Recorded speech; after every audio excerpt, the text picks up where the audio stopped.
Eu quero hoje falar com vocês um pouquinho a respeito de heróis. Eu queria falar a respeito de heróis que a Bíblia nos mostra, nos revelam, melhor dizendo, heróis que eu e você conhecemos, talvez de um modo superficial, mas a Bíblia nos revela muito a respeito deles. E eu queria também falar sobre heróis que nos mostram o quanto eles conseguiram extrair forças em meio a fraquezas. Heróis, eles se enfraquecem, heróis, eles sentem as forças minarem. E é isso que eu queria falar com vocês hoje. Eu quero orar primeiro, antes de começar, pedindo que o Espírito Santo de Deus, ele visite você. Que essa mensagem, que essa palavra, ela produza alguma coisa boa dentro de você, um fruto de justiça, algo para o teu crescimento, para que você melhore como servo de Deus, como homem, como uma mulher, como um indivíduo, como pessoa. Então eu convido você a orar comigo, para que Deus me use nesse instante. Espírito Santo de Deus, eu te agradeço. Nós já cantamos, falamos a respeito de milagres, o Laerte já nos abençoou sobre a palavra, sobre a questão das ofertas, e o Laerte também nos convocou a um caminho de generosidade. Que o Senhor possa continuar produzindo em cada coração da nossa igreja, dos nossos irmãos, generosidade. Porque eu tenho acompanhado e tenho visto quanto os nossos irmãos têm sido generosos e têm se preocupado uns com os outros, mas que isso melhore a cada dia mais. Agora eu te peço que a tua palavra, ela venha produzir um fruto de justiça dentro dos nossos corações. Que a tua palavra, ela realmente seja uma verdade. No nome de Jesus eu oro e no nome de Jesus eu te agradeço. Eu queria ler dois textos, dois versículos, na verdade, no livro de Hebreus, capítulo 11, o verso 33 e o verso 34. O escritor de Hebreus diz assim: os quais, por meio da fé,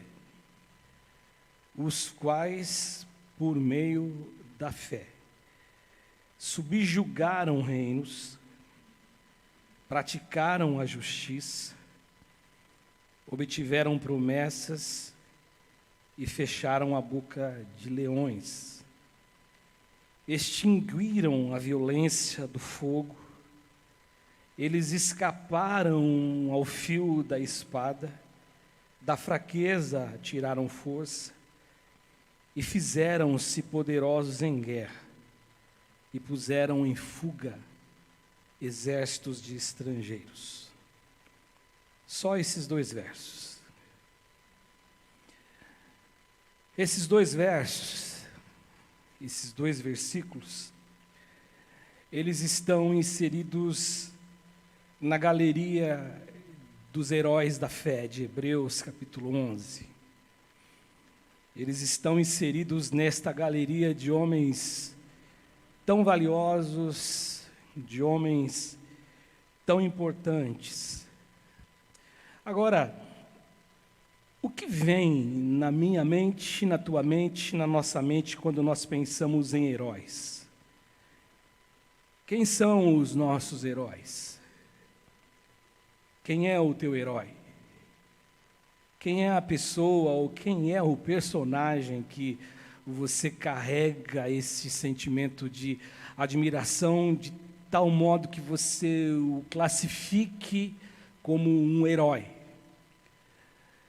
Quando a gente sai do nosso mundo e a gente vai indo para o mundo da ficção, a gente encontra vários heróis. Você encontra muitos super-heróis. Você encontra pessoas que você gosta, que você admira. Quando as crianças, por exemplo, elas gostam de um super-herói, e você já foi criança, como eu já fui criança, a gente gosta de andar vestido com uma roupa de super-herói. A gente gosta de ter alguma coisa que nos ligue, ou que as pessoas olhem para a gente e nos identifiquem como alguém que gosta daquele super-herói. Alguém que você admira. E nós poderíamos citar uma relação grande aqui de super-heróis. Eu sou do tempo e eu conversava hoje com o meu irmão do primeiro Hulk, daquela série lá que o David Banner se transformava e todo dia acabava ele indo embora, aquela musiquinha triste, aquela musiquinha lá que nos mostrava que depois teríamos uma continuação. Eu conheço crianças que são fãs do Capitão América, ou seja, são super-heróis. Agora, isso é ficção, isto está na tela, isso está no cinema, isso está em Hollywood, isso está em algum cantinho, em alguma empresa que produz toda essa questão dessa ficção dos super-heróis. Agora, quando a gente sai da ficção e a gente entra para o nosso mundo, quem são os nossos heróis? Eu me lembro de uma canção do cantor Fábio Júnior, que o Fábio Júnior ele cantava para o pai dele uma música que ele fez, por sinal, uma música muito linda. Uma música muito bacana que ele cantava que o pai dele era o herói dele. Você foi o meu herói. Ele fala outra coisa também, mas como eu estou falando só de herói, vamos parar num herói. Você foi o meu herói. Para quem nasceu até o ano de 87 para trás, o grande herói que nós tínhamos, que nós nos orgulhávamos de falar dele, por exemplo, foi o Ayrton Senna da Silva, eu acho que esse é o nome dele, né? O Ayrton Senna do Brasil, que a gente tinha como o nosso herói, que nós tínhamos ele como aquele que representava o nosso país, o herói do Brasil, Ayrton Senna do Brasil, que morreu lá no ano de 94, mas até hoje ele é admirado por muita gente, pessoas que nasceram depois, que eram crianças quando da morte dele, mas que hoje acabam tendo uma paixão, uma atração por Ayrton Senna do Brasil. Quando a gente fala do nosso hoje, pensando nas nossas vidas e na realidade do hoje, quem são os nossos heróis? Eu não teria nenhuma dúvida de dizer que os nossos heróis hoje são as pessoas que exercem o trabalho e o seu papel na saúde. Eles são os nossos heróis. Esses dias mesmo eu vendo uma reportagem na televisão e falando de uma senhora, de uma jovem senhora, que aquela vida atribulada, mostrando os pais que estão longe dos filhos, eu já até disse isso aqui, e aí a gente olha e eu disse para minha esposa, esses caras, estes homens, estas mulheres são de fato heróis. E quando a gente vai conceituar herói, a palavra herói, quando a gente vai ver realmente o significado da palavra herói, o que nós encontramos são campeões, nós encontramos que eles são mártires, nós encontramos que são aqueles que se distinguem de outras pessoas, aqueles que acabam se destacando de outras pessoas. E eu não sei quanto a você, eu acredito que sim, isso é uma regra para todos nós, isso é uma normalidade. Os heróis, eles despertam em nós sentimentos, os heróis, eles mexem com a gente, os heróis, eles nos despertam, os heróis, eles nos alegram, os heróis, pelos heróis a gente às vezes chora, né? E o que eu vejo, até falando sobre a questão da veste, que uma criança gosta de colocar, de repente, uma camiseta lá do Capitão América, um herói da Marvel, na verdade, esses heróis, eles transmitem para nós um sentimento de admiração, nós admiramos os heróis, nós admiramos os seus feitos, nós gostamos de imitá-los, isto é a questão do herói. Eu ainda, falando de heróis e humanos, assim, vamos pensar, de pessoas que nós gostamos de imitar, eu sou da geração lá da década de 80, quando surgiram os primeiros, assim, foi a primeira seleção de voleibol do Brasil que realmente se destacou para o mundo, teve o vice-campeonato, e nós tínhamos os nossos heróis, até hoje nós lembramos dele. Quem é da minha época sabe do que eu estou falando. O Bernard, o William, o Xandó, o Domingos Maracanã, o Bernardo, que se tornou técnico da nossa seleção e tantos títulos ele ganhou para a gente, são heróis. E incrível. E para quem viveu nessa época, eu me lembro de se correr e assistir jogo de voleibol no Ibirapuera, aquela febre, aquela coisa, porque aquilo se tornou algo espantoso. Você que é dessa época sabe do que eu estou dizendo. E quantos que não quiseram, na verdade, e desejaram coisas que nunca desejaram, como, por exemplo, jogar voleibol. E aí a gente começou a ver todo mundo jogando voleibol. Porque o herói, ele tem essa capacidade, ainda que ele não saiba, de despertar na gente sentimentos como este. Agora, eu já ouvi também, gente, algumas pessoas fazendo a seguinte afirmação, que nós temos deficiências de herói, principalmente nós brasileiros. Já ouvi muitas pessoas falarem assim, que os heróis nossos, eles estão, na verdade, no passado. Os nossos heróis não estão sendo mais produzidos, vamos dizer assim. Mas o que eu acho curioso, e aí eu quero entrar aqui na Bíblia, na Palavra de Deus, porque talvez você está dizendo, o que esse cara está dizendo, toda essa história de heróis?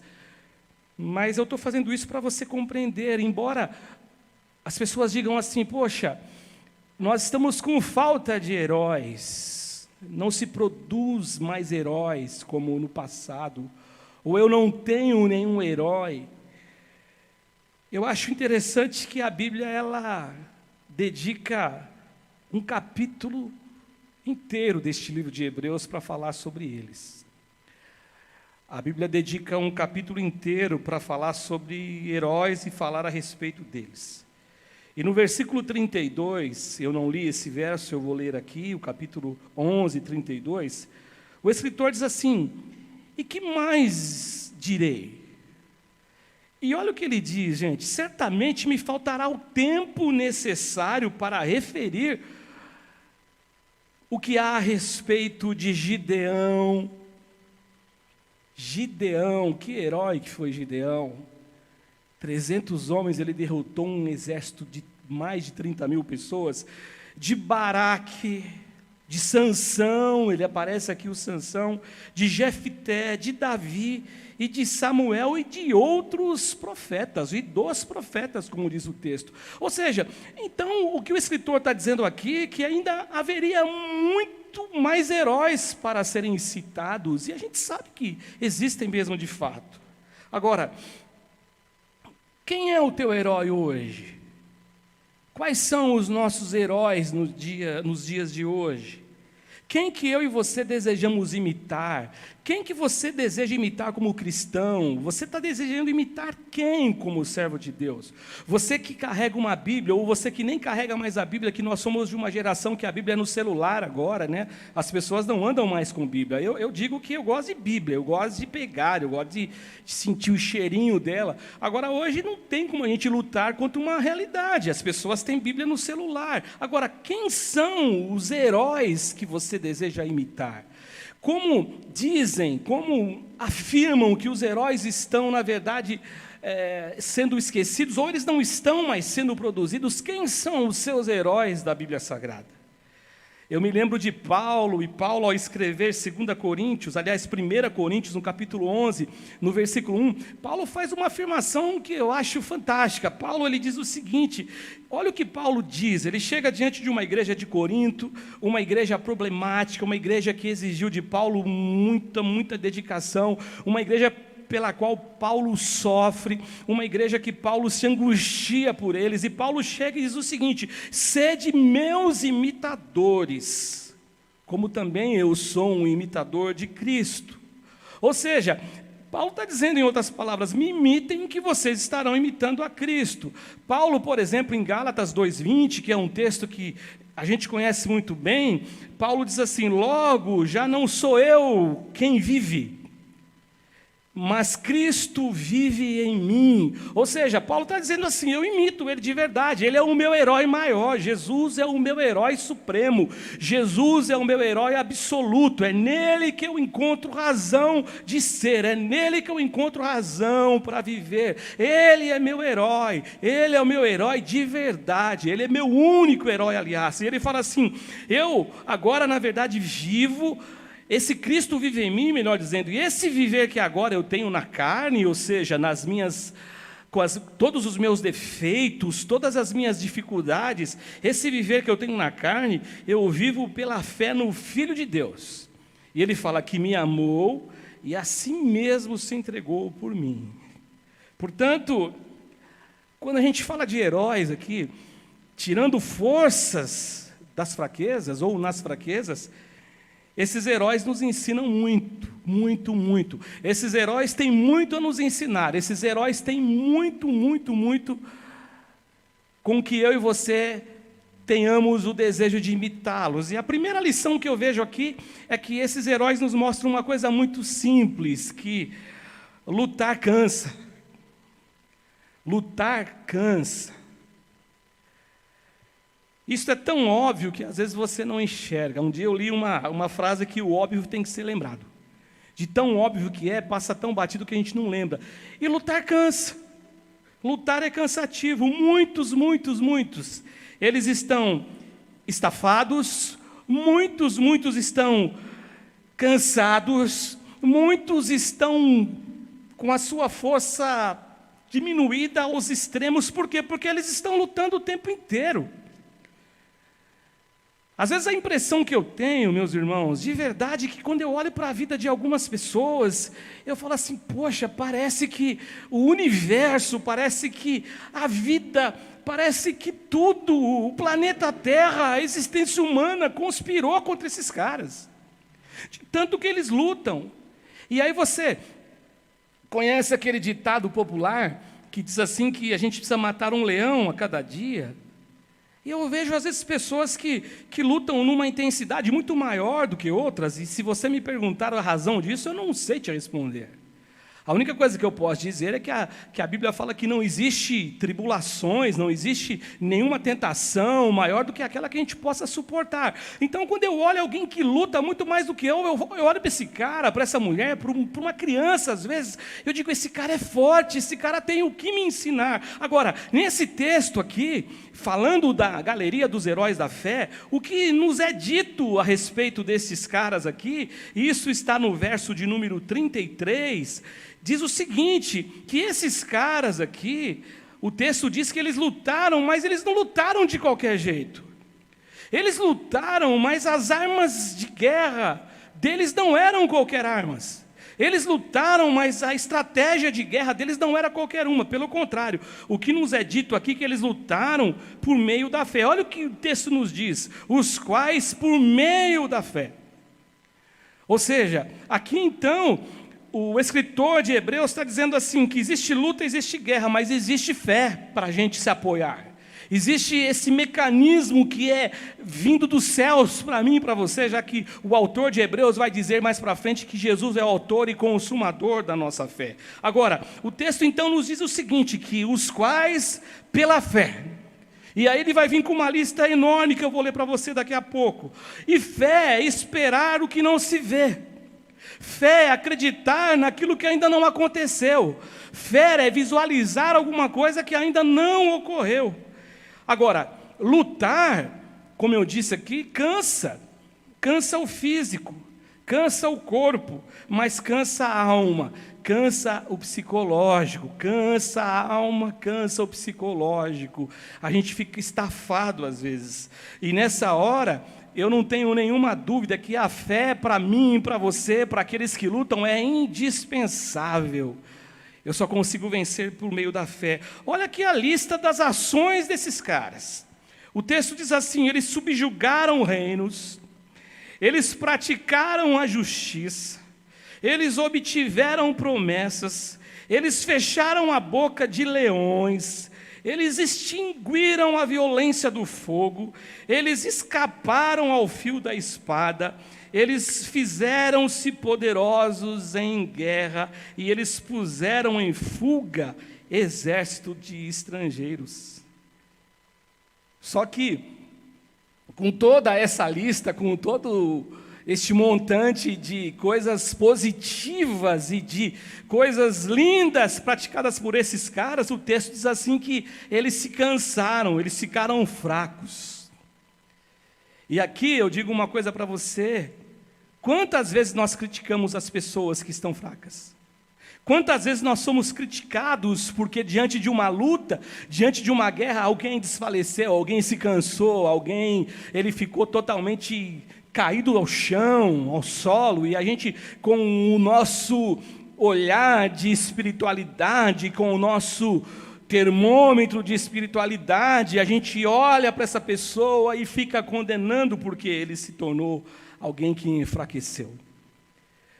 Uma outra coisa aqui que esse escritor nos mostra em relação a essa questão dos heróis e das fraquezas desses heróis, eles manifestarem energia, força, é que lutar é difícil. É outra obviedade aqui, lutar é difícil. Eu me lembro, o pastor Bispo sabe bem disto, nós tínhamos um amigo pastor, um homem de oração, um homem que ele tinha um vozeirão, ele quando orava era uma coisa muito forte mesmo, como as pessoas falam. E abrindo parênteses aqui, eu me lembro de quando nós começamos o ministério aqui no Alves Dias, nós estávamos ali onde existe hoje a Assembleia de Deus, aqui sentido FEI, passando a FEI. Eu me lembro que tinha uma senhorinha que toda vez que ela ia pedir oração na fila para nós, era quando ela chegava para mim, ela dizia assim: pastor, eu quero que o senhor faça uma oração muito forte. E aí eu ficava pensando assim, mas o que é uma oração muito forte? Talvez é uma oração que a gente esbraveje, que a gente fale alto, que a gente, na verdade, grite, que a gente tenta trazer os céus com um grito, com a potência da voz. Talvez na nossa cabeça a gente acha que é isso, aí aquela oração miudinha, com aquela voz caladinha, talvez aquela oração ela é muito mais poderosa do que alguém que está gritando. Mas esse pastor, ele falava assim: Senhor, me manda luta, me manda provas. E isso não é uma oração legal, porque vai que Deus ouve você orar desse jeito. E é interessante que lutar é difícil, mas quando a gente olha para a Escritura Sagrada, quando a gente olha para os heróis da fé, e não só esses heróis citados aqui no livro de Hebreus, eu descubro uma coisa, que a luta, a guerra, toda a dificuldade, quando a gente aprende segundo a ótica de Jesus, quando ele disse que no mundo nós teríamos aflições, quando nós lutamos, as lutas nos moldam, as lutas nos melhoram. Você se torna um cidadão melhor, você se torna um cidadão muito melhor quando você enfrenta dificuldades. Aliás, você, como diz Paulo, quando ele escreve aos Coríntios, que o Deus de toda misericórdia é o Deus também de toda consolação. O Pai de misericórdia é o Deus de consolação. E Paulo diz assim, que Ele nos consola para que a gente depois console alguém que viva a mesma dificuldade. Ou seja, nós somos melhorados em nossas lutas. Quem não luta, quem não tem guerra, olha, eu vou dizer com muita sinceridade para você, uma pessoa que não luta, uma pessoa que não sofre, ele provavelmente ele vai caminhar numa direção e numa estrada onde ele não ora nunca, ele não jejua nunca. Por que tem pessoas que quando a situação aperta, caem de joelhos para orar? Eu entendo que Deus é misericordioso, eu entendo que a Bíblia fala assim que a misericórdia triunfa sobre o juízo, eu entendo isso perfeitamente, mas o que eu entendo também, o que eu penso é que Deus não gostaria de nos ver somente curvados em oração quando os problemas surgissem, não. Mas só que a luta melhora a gente sim, afinal de contas, esses heróis que tiraram forças, esses heróis de Hebreus 11 que manifestaram essa energia, esses heróis, eles só estão listados nessa galeria aqui porque eles tiveram um motivo de fé, eles tiveram lutas, eles são heróis da fé exatamente por isso, não existe outro motivo. Eles tiveram lutas, eles tiveram dores, eles tiveram sofrimentos, mas todos eles exerceram a fé. Paulo, quando ele escreve sua carta à igreja de Roma, no capítulo 5 de Romanos, melhor dizendo, você conhece bem. Paulo fala assim, nos gloriamos, melhor dizendo, nas próprias tribulações. Quem que se gloria em tribulação, né, gente? Ele fala, e não somente isto, mas também nos gloriamos nas nossas próprias tribulações, sabendo que a tribulação produz a perseverança, sabendo que a perseverança, ela produz a experiência, e a experiência, ela traz dentro da gente uma produção de esperança. Desses aqui, meus irmãos, dos heróis da fé, nos é dito que o sobrenatural os alcançou. O sobrenatural os tocou. O sobrenatural foi bem assim, botou a mão. Se a gente fosse contextualizar uma imagem, fosse traçar um quadro, uma pintura ou um filme, como se fosse uma mão sobrenatural, e foi e tocou a vida desses caras quando eles estavam lutando. Por quê? Porque aqui nos é dito, eles subjugaram reinos. Para subjugar reinos, é necessário luta, é necessário guerrear.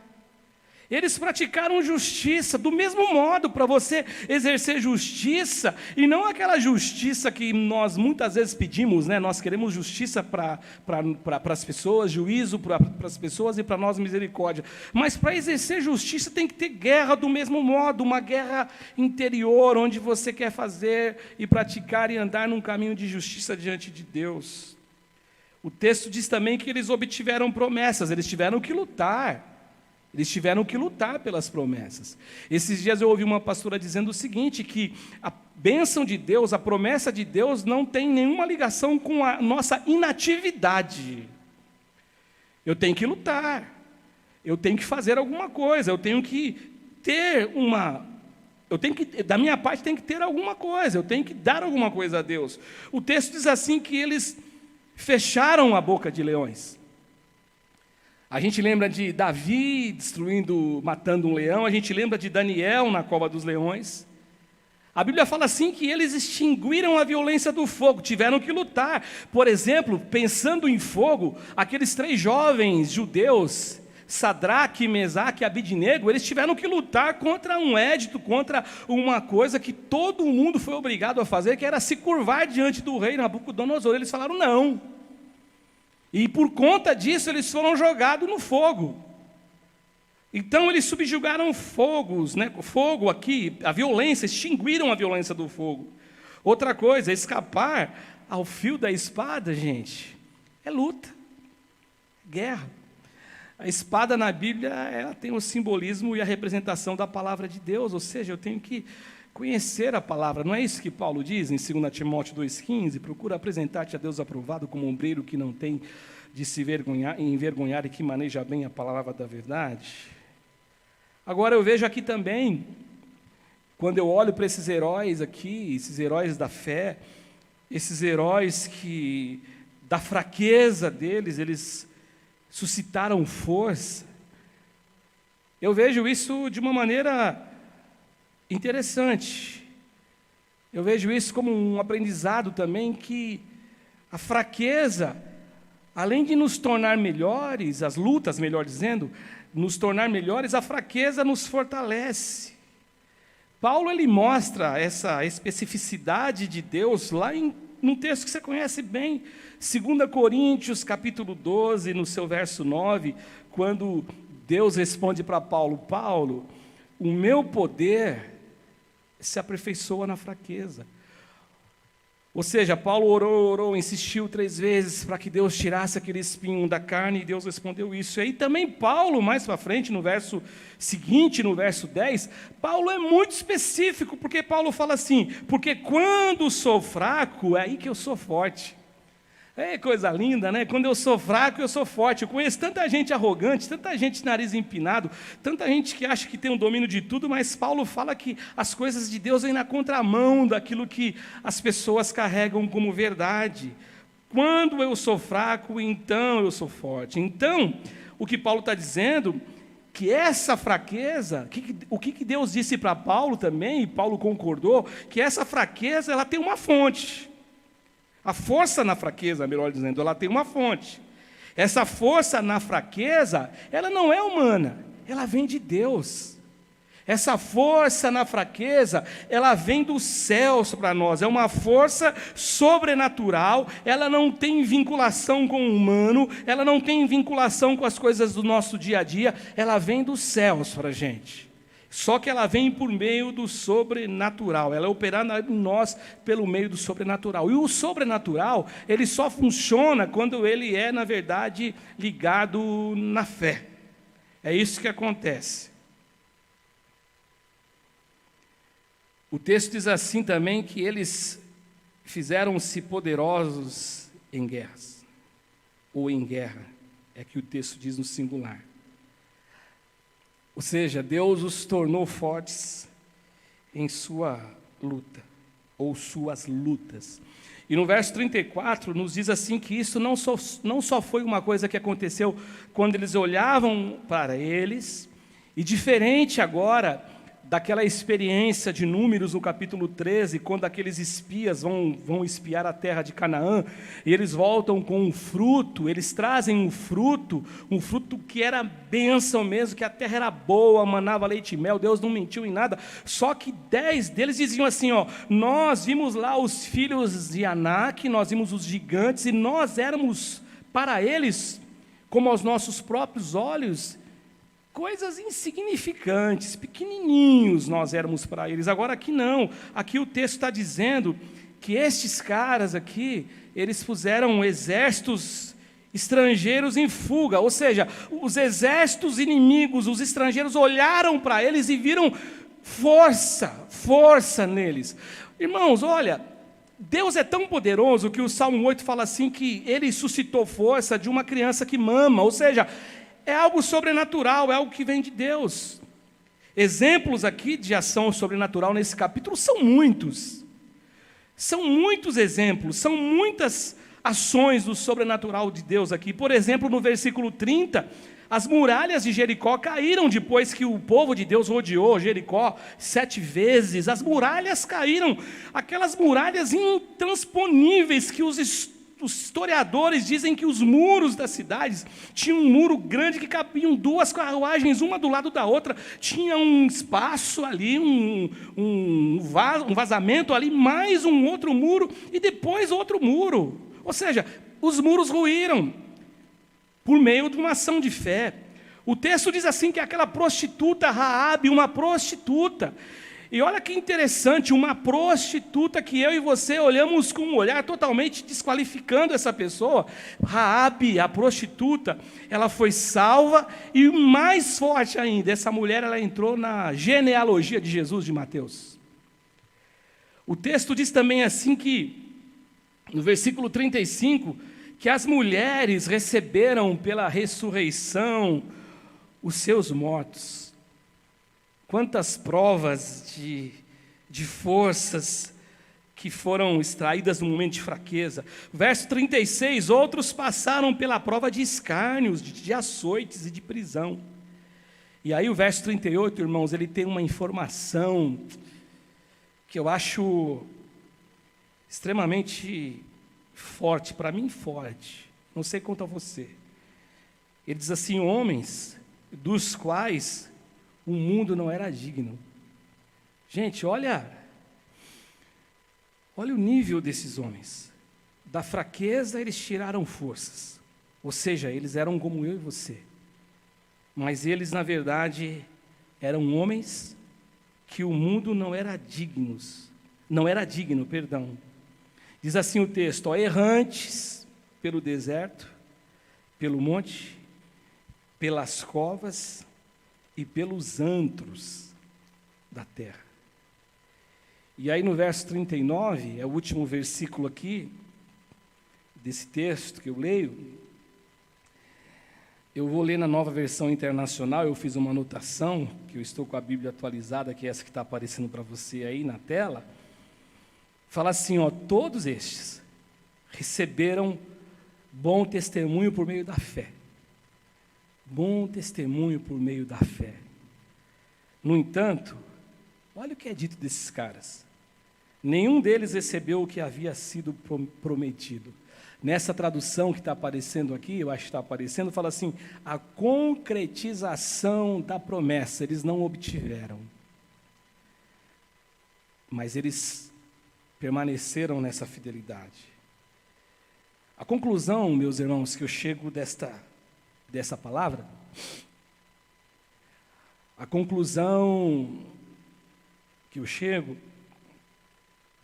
é que eu e você, às vezes nós olhamos para os personagens bíblicos e apenas enxergamos as qualidades deles, como robustez, força, fé, e nós os destituímos de todos os conflitos emocionais, de toda a luta, de toda a angústia, de toda a tristeza, de todo o medo, de toda a fobia que eles podem ter, de toda a incerteza que eles vivenciaram e algo mais. Mas sabe o que eu penso, de verdade? Eu penso que eles eram muito diferentes desse pensamento nosso. Eu leio, por exemplo, o texto de Paulo aos Coríntios, 2 Coríntios, capítulo 7, versículo 5. Paulo mostra que eles eram diferentes. Olha que o texto diz. Paulo fala assim, porque chegando nós à Macedônia, nenhum alívio tivemos. Pelo contrário, em tudo fomos atribulados. E esse finalzinho me chama a atenção e mexe comigo, porque Paulo fala assim, lutas por fora e temores por dentro. Medo por dentro. Insegurança por dentro. Porque a luta por lado de fora trazia isso para dentro de Paulo. No verso seguinte, o verso 6, ele fala assim, mas Deus conforta os abatidos. Deus anda com a gente. E 2 Coríntios também, no capítulo 1, o verso 8, essa igreja que tanto problema trouxe para o apóstolo Paulo, que os estudiosos dizem que tem mais uma carta que se perdeu à igreja de Corinto, que não ficou aqui, não entrou no cânon da Bíblia, mas era uma carta onde Paulo, até o texto de Coríntios fala isso, que Paulo foi duro, Paulo foi severo com eles, mas Paulo depois até falou, olha, eu fiz isso por amor, porque eu queria que vocês entendessem que eu desejo ver vocês crescendo. Mas Paulo, em 2 Coríntios, no capítulo 1, no verso 8, Paulo fala assim, porque não queremos, irmãos, que vocês ignorem a natureza da tribulação que nos sobreveio na Ásia, porquanto foi acima das nossas forças, a ponto de desesperarmos a própria vida. Esse acima das nossas forças, o texto original, ele traz assim uma realidade de um peso maior do que algum objeto possa suportar. Se eu não estiver equivocado, Calvino que diz assim, que na verdade essa palavra seria como uma comparação de um navio com uma carga excessiva que afunda. É isso que está sendo dito aqui a respeito disso. Forças acima das nossas, aliás, lutas, tribulação acima das nossas forças. Mas o que é lindo disso é que eles venceram. Eles tiraram força de toda essa fragilidade humana, porque eles foram impulsionados pela fé. Sabe qual é a beleza disto, meus irmãos? A beleza de falarmos hoje, nessa noite de heróis, que tiraram, que suscitaram, que conseguiram extrair forças da fraqueza ou na fraqueza, é que o meu Deus não mudou. O teu Deus não mudou. Hebreus 13:8, que é um texto que você conhece de trás para frente, de frente para trás, de lado, do jeito que você quiser, diz assim que o Jesus Cristo, o nosso Deus, Ele é o mesmo ontem, Ele é o mesmo hoje, e Ele será para sempre o mesmo Deus. Então, o que eu posso afirmar para você é que mesmo no meio do momento atual que nós vivemos, ou seja, qual for o momento de vida, Deus ainda socorre os seus filhos. Deus ainda socorrerá você. Deus ainda vai dar força para quem está fraco. Agora, isso só acontece por meio da fé. Apenas e tão somente por meio da fé. Que Deus possa abençoar você e que essa palavra possa produzir dentro de você fé.